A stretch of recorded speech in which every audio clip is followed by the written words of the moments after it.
చరిత్ర తీర్పు తనపై చాలా ఉదారంగా ఉంటుందని ఇటీవలి కీర్తిశేషుడైన డాక్టర్ మన్మోహన్ సింగ్ 2014లో ప్రధానమంత్రిగా తన చివరి పత్రిక గోష్ఠిలో ఉద్ఘాటించారు. ఆయన ఆత్మవిశ్వాసపూరిత వ్యాఖ్యను అప్పట్లో మీడియా తన పట్ల వ్యవహరిస్తున్న తీరుపై ఒక పరోక్ష ఆక్షేపణగా అర్థం చేసుకోవచ్చు. మరి ఇప్పుడు అదే మీడియా మన్మోహన్ కీర్తిగానం బ్రహ్మాండంగా చేస్తోంది. వివిధ పత్రికలు, పలువురు ప్రముఖులు దివంగత ప్రధానమంత్రికి అర్పించిన నివాళులు, చేసిన ప్రశంసలు చరిత్రకారుడైన ఈ వ్యాసకర్తను చకితుణ్ణి చేశాయి. ఆ పొగడ్తలు పూర్తిగా యోగ్యమైనవేనా? వాటిలో సత్యాలు ఏమిటి అన్న ప్రశ్నలను లేవనెత్తాయి. మన్మోహన్ నిజంగానే విఘ్నుడా, సర్వజ్ఞుడా, ఉత్తమ రాజనీతిజ్ఞుడా?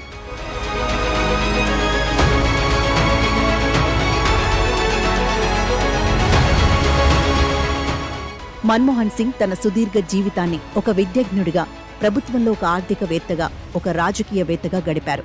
మరణానంతరం ఆయన గురించి వెల్లువెత్తిన ప్రశంసల్లో అత్యధిక భాగం ప్రభుత్వ ఆర్థికవేత్తగా ఉన్న దశపైనే కేంద్రీకృతమయ్యాయి. ముఖ్యంగా కేంద్ర ఆర్థిక మంత్రిగా ఆయన నిరుపమాన సేవల గురించి అవి విపులంగా పేర్కొన్నాయి. నిజమే, లైసెన్స్, పర్మిట్, కోటా రాజ్ను కూల్చివేయడంలో మన్మోహన్ కీలక పాత్ర వహించారు. రాజ్య వ్యవస్థ శృంఖలాల నుంచి భారత ఆర్థిక వ్యవస్థను విముక్తం చేశారు. దరిమిలా 3 దశాబ్దాలుగా ఆర్థికాభివృద్ధి సుస్థిరంగా సాగుతోంది. పరిశ్రమల వ్యవస్థాపన సామర్థ్యం ఇతోధికంగా పెరిగింది. కోట్లాది ప్రజలు పేదరికం కోరల నుంచి బయటపడ్డారు. ఇది నిజంగా విశేష ప్రగతి. మన్మోహన్ దార్శనికత వల్లే అది సాధ్యమైందని సరిగానే ఆయన్ను ప్రస్తుతిస్తున్నారు. అయితే మన్మోహన్ సాధించిన ఈ బృహత్ విజయం వెనుక ఆయనకు అప్పటి ప్రధానమంత్రి పివి నరసింహారావు అందించిన అంచెలంచెల తోడ్పాటు ఉందన్న విషయాన్ని ఎవరూ విస్మరించకూడదు. పార్లమెంటుకు ప్రజలు ఎన్నుకొని ఆర్థికవేత్తను కేబినెట్ మంత్రిగా నియమించిన ఘనత నిస్సందేహంగా పీవీదే. ప్రతిపక్షాల నుంచి, సొంత పార్టీలోని వ్యతిరేకుల నుంచి ఎదురైన కష్టనష్టాలను పీవీ మద్దతుతో మన్మోహన్ అధిగమించారు. మన్మోహన్తో కలిసి లేదా ఆయన మార్గదర్శకత్వంలో ప్రతిభావంతులైన కొంతమంది ఆర్థికవేత్తలు, సివిల్ సర్వీస్ అధికారులు మన ఆర్థిక వ్యవస్థలో మౌలిక మార్పులు సాధించారు.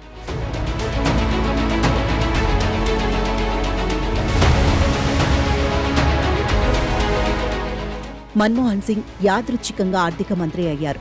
1991లో రాజీవ్ హత్య అనంతరం పీవీ ప్రధానమంత్రి అయ్యారు. విదేశీ మారక ద్రవ్య నిల్వలో పూర్తిగా అడుగంటిపోయారు. ఆ క్లిష్ట పరిస్థితి నుంచి దేశాన్ని గట్టెక్కించేందుకు పీవీ తొలుత రిజర్వ్ బ్యాంక్ మాజీ గవర్నర్ ఐజీ పటేల్ను ఆర్థిక మంత్రిగా నియమించేందుకు సంకల్పించారు. అయితే పటేల్ అందుకు నిరాకరించడంతో ఆర్థిక మంత్రి అయ్యే అవకాశం మన్మోహన్కు లభించింది. విద్యాజ్ఞుడిగా మన్మోహన్ ప్రత్యేకతలు పూర్తిగా ఆయన సొంతం. మన్మోహన్ సాధించిన విజయాల ప్రాముఖ్యతను గుర్తించేందుకు కేంబ్రిడ్జిలో ఆయన సమకాలీకులు అయిన అమర్త్య సేన్, జగదీష్ భగవతి మేధో విజయాలతో వాటి తారతమ్యాలను చూడాలి. సేన్, భగవతి కులీన విద్వత్ కుటుంబాలలో జన్మించారు. సేన్ కుటుంబం రవీంద్రనాథ్ ఠాగూర్కు సన్నిహితులైన విద్వజ్ఞుల కుటుంబం నుంచి వచ్చారు. సేన్కు అమర్త్య అని నామకరణం చేసింది కూడా ఠాగూరే కావడం విశేషం. భగవతి ఒక హైకోర్టు న్యాయమూర్తి కుమారుడు. కులీన సామాజిక నేపథ్యాల కారణంగా సేన్, భగవతి సహజంగానే తమ ఉన్నత విద్యాభ్యాసానికి కేంబ్రిడ్జ్ వెళ్లారు. మరి మన్మోహన్ ఒక సాధారణ మధ్యతరగతి కుటుంబంలో జన్మించారు. దేశ విభజన పరిణామాలలో ఆయన కుటుంబం బాగా చితికిపోయింది. తీవ్ర ప్రతికూల పరిస్థితులలో ఎంతో కష్టపడి చదువుకున్న మన్మోహన్కు ఒక ప్రతిష్టాత్మక పాశ్చాత్య విశ్వవిద్యాలయానికి వెళ్లడమనేది ఒక అసాధ్య విషయం. అయితే మన్మోహన్ కేంబ్రిడ్జికి వెళ్లగలిగారు. అక్కడ పట్టభద్రుడైన తర్వాత ఆక్స్ఫర్డ్ విశ్వవిద్యాలయంలో డీఫిల్ పట్టా పొందారు.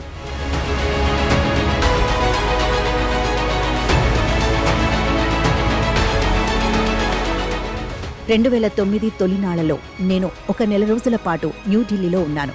ప్రధానమంత్రి మన్మోహన్తో సమావేశమయ్యాను. అంతకంటే ముఖ్యంగా ప్రభుత్వంలోనూ వెలుపల ఆయనకు సన్నిహితులైన పలువురు అధికారులతో నేను సంభాషించాను. పెద్ద వయస్సు, అందున గుండెకు శస్త్రచికిత్స చేయించుకున్న కారణంగా తదుపరి సార్వత్రిక ఎన్నికలలోగానే మన్మోహన్ సింగ్ గౌరవప్రదంగా రాజకీయాల నుంచి నిష్క్రమించడం శ్రేయస్కరమని ఆ అధికారులు అందరూ అభిప్రాయపడ్డారు.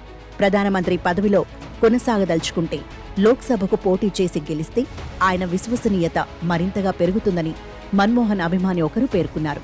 అదే ఏడాది మన్మోహన్ 2వ పర్యాయం ప్రధానమంత్రి అయ్యారు. రాజ్యసభలోని సభ్యుడిగా ఆయన కొనసాగారు.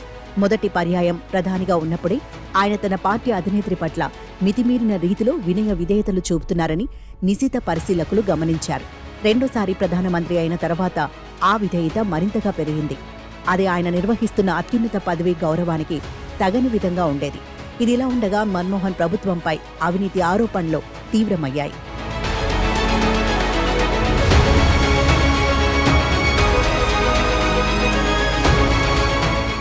బహిర్గతమైన వివిధ కుంభకోణాలలో కేంద్ర మంత్రుల పాత్ర ఉన్నట్టు రుజువైంది. వారిపై చర్య తీసుకోవడంలో మన్మోహన్ విఫలమయ్యారు. తనను ధిక్కరిస్తున్న మంత్రులను కూడా ఆయనేమీ చేయలేకపోయారు. మొదటి పర్యాయం ప్రధానమంత్రిగా ఉన్నప్పుడు కొందరు ప్రముఖ విద్యావేత్తలతో నాలెడ్జ్ కమిషన్ను నియమించారు. అయితే మానవ వనరుల అభివృద్ధి మంత్రి అర్జున్ సింగ్ ఆ కమిషన్కు ఎటువంటి అధికారాలు లేకుండా చేసి నీరు కార్చివేశారు. రెండో పర్యాయం ప్రధానమంత్రిగా ఉన్నప్పుడు ప్రణబ్ ముఖర్జీని సుదీర్ఘకాలం ఆర్థిక మంత్రిగా కొనసాగించారు.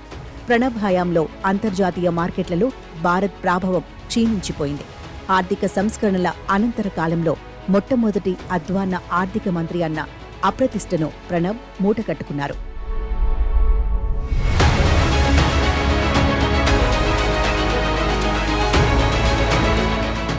వైదుష్యంలో మన్మోహన్కు అర్జున్ సింగ్ ఏమాత్రం సాటిరారు. ఆర్థిక మంత్రిత్వ శాఖను ప్రణబ్ కంటే మన్మోహనే అత్యంత సమర్థతతో నిర్వహించారని మరి చెప్పనవసరం లేదు. అయినప్పటికీ భయపడే స్వభావం కారణంగా లోక్సభకు ఎన్నికైన సహచర మంత్రులు తనను ధిక్కరిస్తున్నప్పటికీ మన్మోహన్ వారిని నియంత్రించలేకపోయారు. బహుశా పార్టీ అధినేత్రితో సమస్యలు వస్తాయన్న భయంతో ఆయన మిన్నకుండిపోయేవారు. కేబినెట్ తీర్మానం ఒకదాన్ని రాహుల్ గాంధీ బహిరంగంగా చించివేసినప్పటికీ మన్మోహన్ మౌనం వహించారు. రాహుల్ గాంధీ నాయకత్వంలో పనిచేసేందుకు తాను అమితంగా సంతోషిస్తానని మన్మోహన్ తన రెండో పదవీ కాలంలో తుదినాళ్లలో ప్రకటించారు. ఇలా బహిరంగంగా విధేయతను ప్రదర్శించడం ద్వారానే పార్టీలోనూ ప్రభుత్వంలోనూ తన స్థానాన్ని పటిష్టం చేసుకోగలనని ఆయన భావించారేమో. అదొక తప్పుడు నిర్ణయం. అంతేకాదు, విషాదకరమైన పొరపాటు కూడా. సోనియాకు మన్మోహన్ ఎంతగా రుణపడి ఉన్నారో సోనియా సైతం ఆయనకు అంతే రుణపడి ఉన్నారని చెప్పి తీరాలి. 2004లో ప్రధానమంత్రి అయ్యేందుకు అవకాశం వచ్చినప్పటికీ ఆమె ఆ అత్యున్నత బాధ్యతను చేపట్టేందుకు నిరాకరించారు. ప్రభుత్వంలో ఏనాడు పనిచేసిన అనుభవం లేని కారణంగా ప్రధాని పదవికి తాను అర్హురాలను కానని విషయం ఆమెకు తెలుసు. కేబినెట్ సమావేశాల నిర్వహణ దక్షత తనకు లేదని, విధాన నిర్ణయాలు తీసుకోలేనని, విదేశీ ప్రభుత్వాధినేతలతో సమస్థాయిలో వ్యవహరించగల సామర్థ్యం తనకు లేదని ఆమెకు బాగా తెలుసు.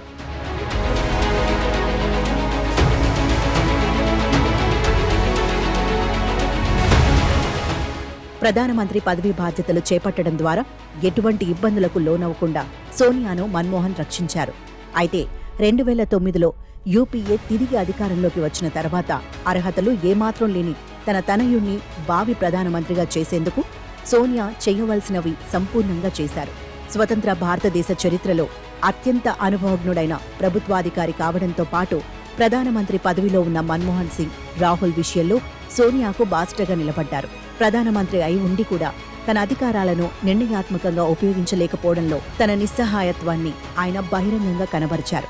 మన్మోహన్ నిస్సహాయత్వం ప్రధానమంత్రి పీఠాన్ని అధిష్ఠించడంలో నరేంద్ర మోదీకి ఎంతగా సహకరించిందో భావి చరిత్రకారులే నిర్ణయించాలి. ప్రధానమంత్రి ఒక బలహీన నాయకుడిగా కనిపించడంతో చాలా మంది ఓటర్లు దేశానికి శక్తివంతమైన నాయకత్వాన్ని ఇవ్వగలనని నిశ్చితంగా వక్కాణించిన నరేంద్ర మోదీ వైపు మొగ్గారనడం సత్యదూరం కాదు. సామాజికంగా వెనుకబడిన నేపథ్యం నుంచి ప్రభవించిన నేత నరేంద్ర మోదీ.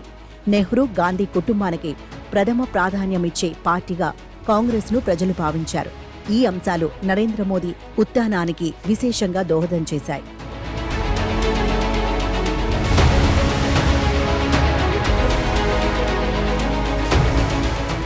మన్మోహన్ సింగ్ అర్థశాస్త్ర విద్యుత్ ప్రగాఢమైంది.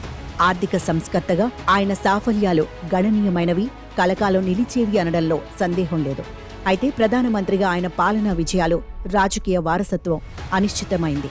ద్వితీయ పర్యాయం ప్రధానమంత్రిగా ఆయన అనుద్దేశపూర్వకంగా ప్రభుత్వంలో నిరంకుశ విధానాలు పెచ్చరిల్లేందుకు, భారతదేశ అతి పురాతన రాజకీయ పార్టీల్లో విధేయత సంస్కృతి, కుటుంబ ప్రాధాన్యం తిరుగులేని రీతిలో వర్ధిల్లేందుకు మనపూర్వకంగా ఆయన తోడ్పడ్డారు.